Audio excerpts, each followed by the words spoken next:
নমস্কার বন্ধুরা, আমাদের চ্যানেলে আপনাদেরকে স্বাগত জানাই। যারা চ্যানেলটিকে প্রথমবার দেখছেন তারা অবশ্যই চ্যানেলটি সাবস্ক্রাইব করে নেবেন এবং বেল আইকনটি দাবিয়ে দেবেন যাতে চ্যানেলে দেওয়া সকল ভিডিওর প্রথম নোটিফিকেশন আপনাদের কাছে পৌঁছে যায়।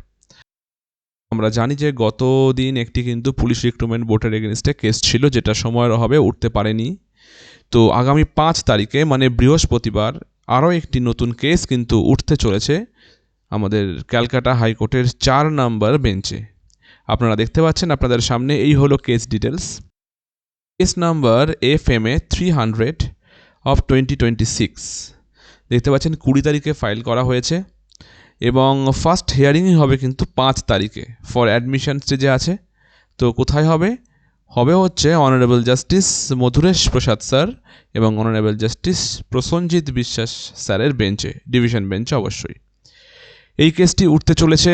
এবার কত নাম্বারে কেসটি আছে না আছে তার ডিটেলস এখনও পর্যন্ত আমরা জানতে পারিনি। যখন আমরা জানতে পারবো অবশ্যই আমরা চ্যানেলে ইনফর্ম করে দেবো। এই জন্য আপনারা চ্যানেলটিকে অবশ্যই সাবস্ক্রাইব করে রাখবেন। কত নাম্বারে কেসটি উঠছে আপনাদেরকে ইনফর্ম করে দেবো। এর লাইভ আপডেটস আপনারা অবশ্যই চ্যানেলে পেয়ে যাবেন। কিন্তু আপনারা যদি কেসটিকে লাইভ দেখতে চান তাহলে আপনাকে ক্যালকাটা হাইকোর্টের যেটা অফিসিয়াল ইউটিউব চ্যানেল সেখানে কিন্তু আপনাদেরকে যেতে হবে এবং সেখানে গিয়ে আপনাদেরকে দেখতে হবে। তো লাইভ আপডেটস আমরা অবশ্যই আপনাদেরকে দেবো। লাইভ থাকবে প্রতি মুহূর্তে, কোন কেস চলছে, কত নাম্বার কেস চলছে, সব ডিটেলস আপনারা লাইভ পেয়ে যাবেন আমাদের চ্যানেলে। তো এই ছিল আজকের আপডেট। ধন্যবাদ।